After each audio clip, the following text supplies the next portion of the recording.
নিশা দুমদুমা আজাদ ৰোডত ভয়ংকৰ ঘটনা। স্বামীয়ে শিলৰ পট্টাগুটিৰে মৰিয়াই হত্যা কৰিলে পত্নীক। মনিকা মৰাণ তাঁতীক হত্যা কৰিলে নিজ স্বামী কিশোৰ তাঁতীয়ে। পত্নীক অত্যাধিক সন্দেহৰ ফলতে এই হত্যাকাণ্ড সংঘটিত হোৱাৰ অভিযোগ কন্যাৰ। বৰ্তমান পলাতক অৱস্থাত আছে স্বামী হত্যাকাৰী কিশোৰ তাঁতী। বৰ্তমান দুমদুমা আৰক্ষীয়ে মহিলাগৰাকীৰ মৃতদেহটো চমজি লৈ হত্যাকাৰীৰ বিৰুদ্ধে অভিযান চলোৱা বুলি জানিব পৰা গৈছে। মোৰ নাম হ'ল হিমাদ্ৰী তাঁতী, মোৰ মাৰ নাম হ'ল মনিকা তাঁতী।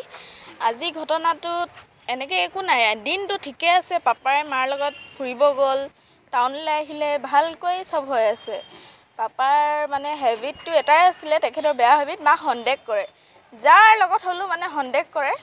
তাৰপাছত মায়ে যদি ৰাতি শুই থাকে, ক'ব তই গেট উঠি ক'ৰবাত গ'লি, কাৰোবাক তই লগ কৰিলি, মানে মাক টৰ্চাৰ কৰিলে, বহুত টৰ্চাৰ কৰিলে। মায়ে মানে ধৈৰ্য, আজি একো মায়েও শুই আছিলে, আমিও শুই আছিলোঁ, আগপিনৰ বিচনাত শুই আছোঁ, সেইটো দি মাক মাৰিছে মাথাত। শিলপাতাৰ পাথৰ দি। মনিকা তাঁতী, কিশোৰ তাঁতী। পাপা আগতে ইলেক্ট্ৰিচিটি বৰ্ডৰ হেড ক্লাৰ্ক আছিলে।